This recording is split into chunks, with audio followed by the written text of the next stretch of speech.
नमस्कार मित्रांनो, मालिकेत आपल्याला जबरदस्त असा ट्विस्ट पाहायला मिळतो। तर मित्रांनो, आतापर्यंत आपण पाहिलंच आहे की तिलोत्तमा खूपच चिडलेली आहे, कारण तिलोत्तमाला समजलं आहे की सारंग हा सावलीला भेटायला गेलाय। आता जो काही फोटो तिच्याकडे आलेला असतो त्यावरून तिला कळतं की सारंग सावलीला भेटायला गेलाय आणि सावलीने मात्र आपलं वचन मोडलेलं आहे। सावली सुद्धा खूपच चिडलेली असते, कारण तिलोत्तमाने मात्र गुरुकुल सील केलेलं असतं, त्यामुळे सावली सुद्धा तिलोत्तमाला जाब विचारायला जाते।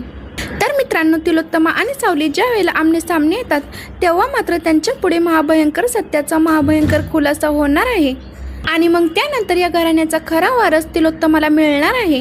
पण मित्रांनो, हे सगळं काही कसं घडणार ते म्हणजे जमिनीच्या कागदपत्रांमुळे। मित्रांनो, ती जमीन फक्त आणि फक्त मेहेंदळे कुटुंबाच्या वारसाला मिळणार।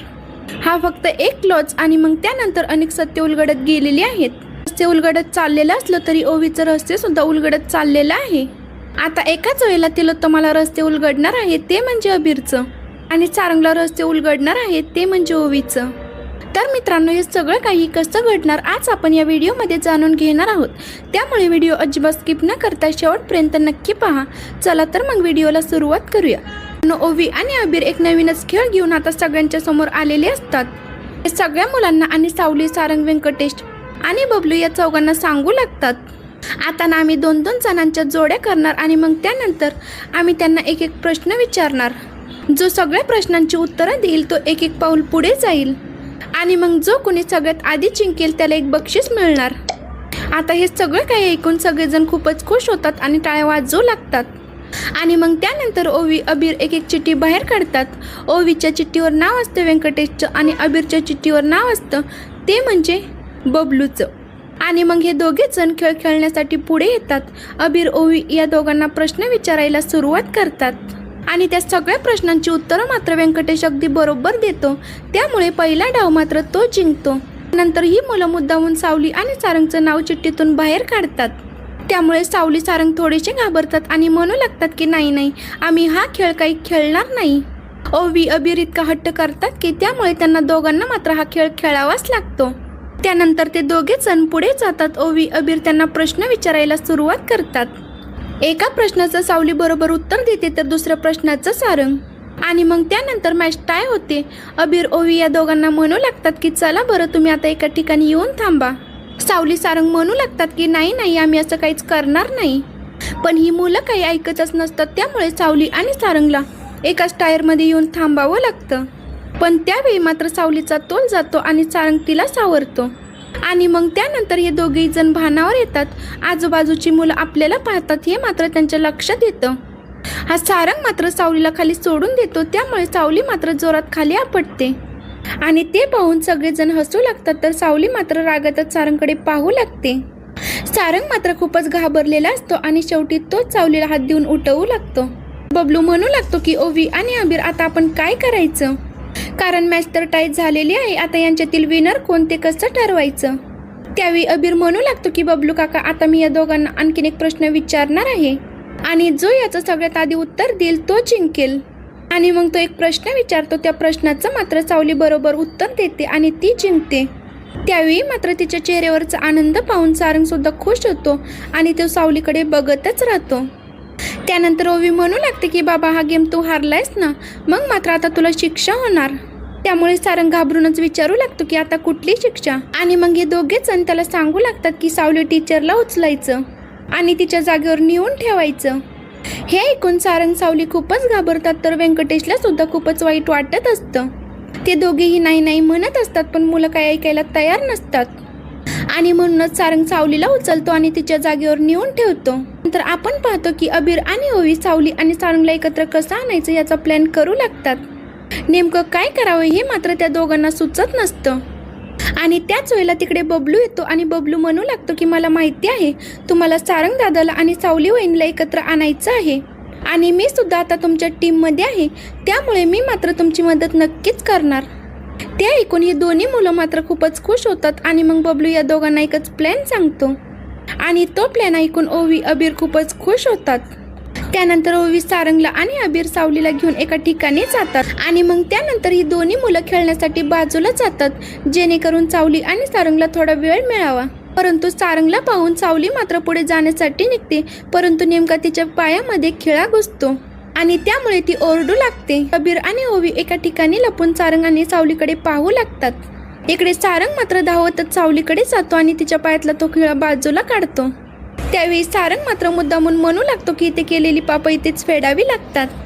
त्यावेळी सावली चिडून म्हणू लागते की पापं मी नाही तर तुम्ही केलेली आहेत.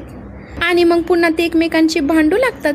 त्यांचं भांडण पाहून मात्र ओवी अबीर खूपच खुश होतात. त्या दोघांची इतकं तर लक्षात आलेलं असतं की खरंच हे दोघे आधीपासूनच मित्र आहेत. आणि मग या दोघांना आणखीन एकमेकांच्या जवळ कसं आणायचं याचा विचार मात्र ही मुलं करू लागतात. आणि त्याच वेळेला अबीरला मात्र तिथे पडलेला एक मोबाईल दिसतो. मोबाईल पाहून मात्र अबीर आणि ओवीला आश्चर्य वाटतं. त्यांना कळत नाही की ते हा मोबाईल कुणाचा आला असेल. आणि मग ते दोघेच जण ते मोबाईल घेऊन जातात, ते म्हणजे सारंगकडे. त्यानंतर सारंग मात्र कॅम्पमध्ये असलेल्या सगळ्यांना आणि रेसॉर्टमधील माणसांना तो मोबाईल कुणाचा आहे का ते विचारतो. पण तो मोबाईल मात्र कुणाचाच नसतो. त्यामुळे त्यांना प्रश्न पडतो की हा मोबाईल इथे आला तरी कसा. बबलू म्हणू लागतो की सारंग दादा, हा मोबाईल ना मी कुठेतरी पाहिलाय रे. सारंग म्हणू लागतो की बबलू, हे असं मॉडेल कितीतरी जणांकडे असेल. त्यानंतर ते ठरवू लागतात की आपण हे मोबाईल चार्ज करूयात आणि मग त्यानंतर बघूयात की हा मोबाईल कुणाचा आहे तो. तर व्यंकटेश म्हणू लागतो की आपल्याला या सगळ्यामधून पडून काय करायचं आहे, त्यापेक्षा आपण सरळ हा मोबाईल पोलिसांकडे देऊन टाकू. लागते की व्यंकटेश देऊगाच पोलिसांना या सगळ्यामध्ये कशाला ओढायचंय, आधी आपण मोबाईल चार्ज करू की नेमका मोबाईल कोणाचा आहे. त्यावर सारंग सुद्धा हो म्हणतो. मोबाईल चार्जिंगला लावण्यासाठी जातो. तर दुसरीकडे मात्र राजकुमारचा वकील राजकुमारला म्हणू लागतो की साहेब, मी त्या जगन्नाथला नोटीस पाठवली आहे. आता उद्याच त्यांना ते गुरुकुल खाली करावं लागेल. आणि ते ऐकून मात्र राजकुमार खूपच खुश होतो आणि वकिलाला सांगू लागतो की तुला जे काही हवंय ना ते मी देईन, आणि ते सुद्धा दुप्पट. तर मोनिका त्याला विचारू लागते की काय रे, काय झालं, म्हणजे इतका आनंदात काय असतो. राजकुमार मात्र मोनिकाला सगळं काही सांगते आणि त्यांचं बोलणं शुभ्रा ऐकते. ती म्हणू लागते की गुरुकुल बंद होणार म्हणजे ओवीचा क्लास बंद होणार का. ते ऐकून राजकुमार आणि मोनिका मात्र खूपच घाबरलेले असतात. मला असं वाटू लागतं की चुकून ही शुभ्रा सारंग पुढे काही बोलली ना तर मात्र आपलं काहीच खरं नाही. तो शुभ्राला म्हणू लागतो की हे बघ, हे सिक्रेट ना सिक्रेटच ठेव, प्लीज कोणाला काही बोलू नकोस. तर शुभ्रा म्हणू लागते की मग त्या बदल्यात मला काहीतरी द्यावं लागेल. ते ऐकून राजकुमार मात्र डोक्याला हात लावून घेतो आणि मग त्यानंतर तो शुभ्राला खेळणी चॉकलेट गिफ्ट द्यायचं कबूल करतो. आणि मग ती शुभ्रा म्हणू लागते की ठीक आहे, आता मी तुझं हे सिक्रेट कुणालाच सांगणार नाही. आणि मग त्यानंतर राजकुमार मोनिकाला त्याचा पुढचा प्लॅन सांगू लागतो. आणि तो म्हणू लागतो की त्या जगन्नाथची आणि माझी तशी खूप जुनी दुश्मनी आहे, पण त्या दिवशी त्याने माझ्याच घरात येऊन माझी कॉलर पकडण्याचा जो काही मूर्खपणा केलाय ना, त्यामुळे मी काही त्याला सोडणार नाही. आता बघ तू, मी त्याला कसं उद्ध्वस्त करतो ते. नाही ना त्याला रस्त्यावरून आणून उभं केलं तर माझं नाव राजकुमार मेंदळे नाही. हे ऐकून मात्र मोनिका मनातल्या मनात म्हणू लागते की राजकुमार ना खरंच खूप मूर्ख आहे. त्याला असं वाटते की हा खूप मोठा काहीतरी करतोय, पण ज्या वेळेला ह्याला समजेल ना त्या गुरुकुल सावलीचा आहे आणि ती अजून जिवंत आहे, तेव्हा मात्र या माणसाच्या पायाखालची जमीन सरकेल. पण ठीक आहे, याचं कर्म तो बघून घेईल, पण शेवटी काही झालं ना तरी फायदा माझाच होणार आहे. म्हणूनच मोनिका मात्र खूपच खुश होते. तर मित्रांनो, मालिकेच्या पुढील भागात आपल्याला असं बघायला मिळतं. संपल्यानंतर सावली, सारंग आणि व्यंकटेशजी सगळ्या मुलांना घेऊन गुरुकुलमध्ये येतात. पण त्यावेळी मात्र पोलीस त्यांना त्या ठिकाणी येऊन सांगू लागतात की हे गुरुकुल आम्ही सील करणार आहोत, तुम्हाला मात्र ताबडतोब ते रिकामं करावं लागेल. त्यामुळे सगळ्यांनाच आता खूप मोठा धक्का बसतो. मित्रांनो, सारंगला आता कळणार आहे की हे सगळं काही कारस्थान तिलोत्तम आणि राजकुमारचं आहे. आणि ज्या वेळेला सारंग गुरुकुलचे पेपर्स पाहतो त्यावेळेला मात्र त्याला कळतं की अबीर माझा मुलगा आहे. तर मित्रांनो, आता मालिकेत पुढे काय होणार हे पाहणं सुद्धा तितकंच इंटरेस्टिंग असेल. असेच मालिकेचे पुढील अपडेट पाहण्यासाठी आपल्या चॅनलला नक्की सबस्क्राईब करा. धन्यवाद.